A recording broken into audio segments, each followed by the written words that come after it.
जुनून, जुनून, जुनून। चल चल चल जल्दी कर। वो ठेला मारा दे, संभाल के रखियो। ये रहा बहू, ये तो सर गया। पर बहू ससुरा 70 से ज्यादा भाव तो देना मानना ही नहीं। अब तो कोई बात नहीं यार, अपना गुजारा चल रहा है ना। लेकिन एक बात कान खोल के सुन ले, किसी को कानों कान खबर नहीं होनी चाहिए, समझ गया? तू घबराता क्यों है बहू? हैं? ये गोदाम कभी खाली हुआ है?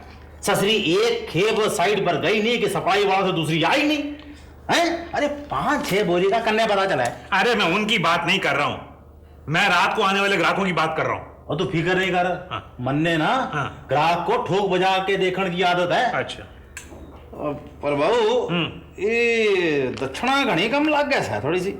चले हाँ। आज इंतजाम कर दे, जा जल्दी जा जल्दी जा। वाह मनमोहना, अब तू अपनी असली जगह पे आया है। हाँ? ये देख रही हो कितनी बड़ी कॉलोनी होगी ये, पूरा एक शहर। और ये टेरेसेस देख रही हो, ऐसे टेरेसेस कोई भी दूसरा बिल्डर इस कीमत पर ऑफर कर ही नहीं सकता। तुम मुझे भी अपने जैसे मजबूत पंख दे दो ताकि मैं भी तुम्हारी जितनी उड़ान भर सकूं। मेरे पंख तो तुम हो। अगर बचपन से तुमने हर कदम पर मेरा साथ ना दिया होता तो क्या मैं इतनी ऊंचाई पर पहुंच पाता? बस कुछ देर और, फिर हम आकाश को छू लेंगे। आकाश को किसने छुआ है? बस इतना ऊंचा मत उड़ना कि वापस आना मुश्किल हो। अब बड़े बूढ़ों की तरह नसीहतें देना छोड़कर इस प्लान को अच्छी तरह से स्टडी करो और मुझे सजेशन दो। तुम्हारे सजेशंस के लिए ही मैं घर लेके आया हूं। क्या हुआ? कुछ नहीं। कितनी बार कहा है कि तुम उठते बैठते अपना ख्याल रखा करो, लेकिन तुम हो कि बस तुम ठीक तो हो ना? श्योर? अरे बाबा हाँ ठीक हूँ। इतनी जल्दी घबरा गए? बड़ा छोटा दिल है तुम्हारा। दिल छोटा नहीं है, हमारा बच्चा छोटा है। आप बताइए अब नेक्स्ट स्टेप क्या होगा? जी सबसे पहले हमें काउंटर चार्जेस के बारे में सोचना होगा, क्योंकि अदालत में जो जेरा होगी वो उसी के बेसिस पर होगी।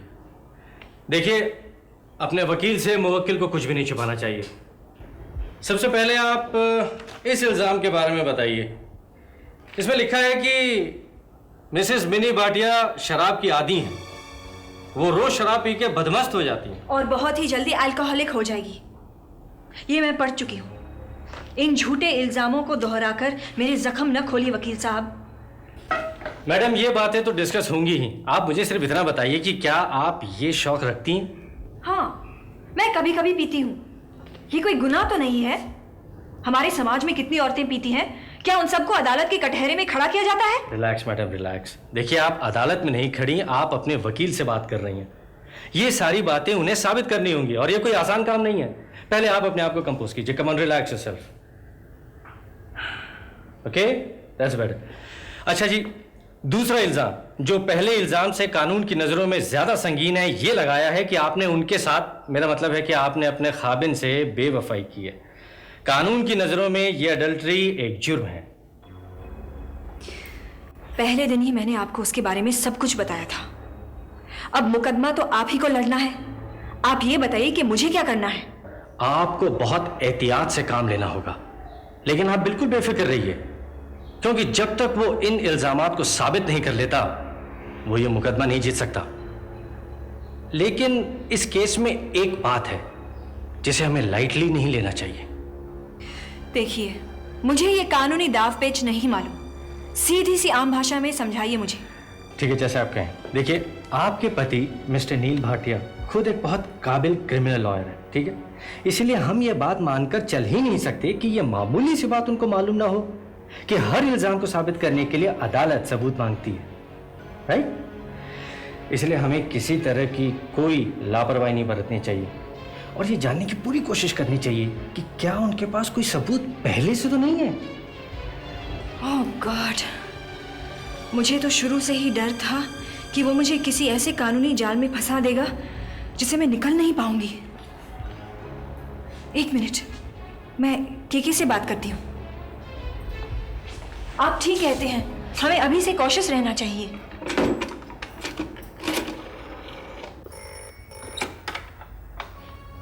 मैं केके बोल रहा हूँ। मिनी, तुम, मैंने उस वकील को तुम्हारे पास भेज दिया था, आ गया वो? तुमने उस नील भाटिया के इल्जामात, उसकी एलिगेशंस पढ़ी? नहीं, क्या लिखा है? अब मैं टेलीफोन पर क्या बताऊं? ठीक है, मैं अभी आता हूँ। नहीं, यहाँ मत आना केशव, हमें बहुत ही एहतियात से काम लेना चाहिए। ये दिन दहाड़े यहाँ आना ठीक नहीं। मैं वकील साहब को सारे कागजात देकर तुम्हारे पास भेज रही हूँ। तुम इनके साथ अच्छी तरह से डिस्कस करके ये तय कर लो कि हमें अब क्या करना है। ठीक है, उसे मेरे पास भेज दो, लेकिन मेरी जान तुम फिक्र मत करो। ये के होते हुए कोई तुम्हारे एक बाल भी बांका नहीं कर सकता। वो नील भाटिया क्या चीज है मालूम है आज क्या हुआ? आज जब मैं डॉक्टर के पास से आ रही थी तो आपकी वो मिन्नी अग्रवाल दिखी। अपनी गाड़ी के पास खड़ी एक आदमी से बातें कर रही थी। अच्छा, शुक्र है उसकी नजर मुझ पर तो नहीं पड़ी। पास ही उसकी आया भी बच्चे को लेकर खड़ी थी। अरे तो डॉक्टर के पास अपने बच्चे का चेकअप करवाने के लिए आई होगी। फिर क्या हुआ? फिर वो उस आदमी के साथ गाड़ी में बैठकर चली गई। अरे भाई, तो वो उसका हस्बैंड होगा। उसका हस्बैंड नहीं था, मैं उसके हस्बैंड को अच्छी तरह जानती हूँ। अरे तो कोई और होगा, फॉरगेट इट। लेकिन वो उस आदमी के साथ बहुत बहस कर रही थी। अरे वो बहस किसके साथ नहीं करती है? उसने मेरे साथ बहस की, तुम्हारे साथ की, सबके साथ की। पागल है वो, भूल जाओ उसे। मैं तो भूल जाऊंगी, लेकिन आप भूल पाए हैं? well, अब तो भूलना ही पड़ेगा। लीजिए हुजूर, रास्ता निकल आया। ये इतनी जल्दी होगा इसकी मुझे उम्मीद नहीं थी। हाँ बोलिए, क्या हुआ? मनमोहन जी आराम से सीधे बैठने वाली आसामी तो है नहीं। वो वहां स्टोर्स पर जाके खूब ऐश कर रहे हैं। मतलब की बात कीजिए। आपको मालूम है कि चाचा जी के नाम से ही मुझे नफरत है। आप अपनी बात करें। मनमोहन जी राजवंश बिल्डर्स का सीमेंट रात को चोरी छिपे बेच रहे हैं।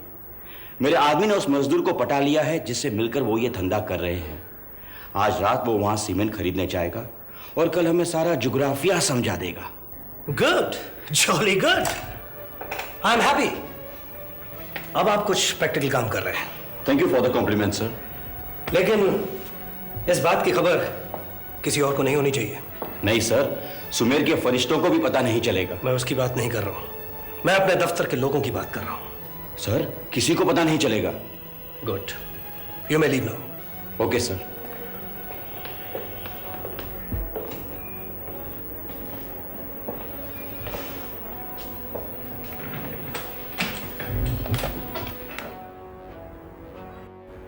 Hello, operator. Talk to Commissioner's PA and please fix up my appointment for day after tomorrow. Is it clear? Good. यह सब तो ठीक है नील, लेकिन अगर वो बेवकूफ लड़की हमारे इस तरह के चार्जेस लगाकर डराने के बावजूद हमें अदालत में ले जाएगी तो बहुत बुरा होगा। उसके साथ साथ हमारी भी बेइज्जती हो जाएगी। उसका वकील कमलाकर जोशी है, वो उसे इस केस के हर पहलू पर आगाह करेगा। तुम एक फैक्टर को बोल रहे हो नील, और वो फैक्टर है केशव कलसी। वो गुस्से में आकर पता नहीं क्या कर बैठेगा। वो पागल आदमी है, ही इज अ मैडमैन। मुझे उसकी फिक्र नहीं अधिकारी साहब, लेकिन जिस औरत को अपनी इज्जत, अपने बाप की इज्जत का ख्याल नहीं, उसे हमारे डराने धमकाने से कुछ नहीं होगा। वो अपनी हरकतों से बाज नहीं आएगी। आप मुझसे लिख कर ले लीजिए, वो हमें अदालत तक ले ही जाएगी। लेकिन हमने जो ये इल्जामात लगाए हैं उन्हें साबित करने के लिए हमें सबूत भी चाहिए। वो भी इकट्ठे हो जाएंगे, आप उसकी फिक्र न कीजिए। मां ने कहा है कि अदालत में जाने से पहले आप आखिरी बार अग्रवाल साहब से जाके मिलिए। अगर कोई भी आउट ऑफ कोर्ट सेटलमेंट हो जाए तो ज्यादा बेहतर होगा, नहीं तो बहुत बदनामी होगी। वो तो मैंने कह दिया ना कि मैं जरूर ये कोशिश करने के लिए जाऊंगा। आप नहीं जानते मैं अपने बेटे से मिलने के लिए कितना बेताब हूं। उससे तो मुझे बच्चे को छूने तक नहीं दिया। वक्त बहुत बलवान होता है मेरे बेटे, बहुत बलवान। वो तुम्हारा बेटा है और इस सच्चाई को दुनिया की कोई ताकत झुटा नहीं सकती। बस उस वक्त का इंतजार करना सीखो जब वो एक दिन तुम्हारे पास आएगा और कहेगा, आई लव यू पापा, आई लव यू। शायद वो वक्त मेरी तकदीर में नहीं अधिकारी साहब। हम लड़ेंगे, अपने हक के लिए लड़ेंगे, लेकिन पहले मुझे एक कोशिश और कर लेने दो। ठीक है, मैं चलता हूं। मां आपके जवाब का इंतजार कर रही होगी। उनसे कह देना मैं कल वहां जरूर जाऊंगा।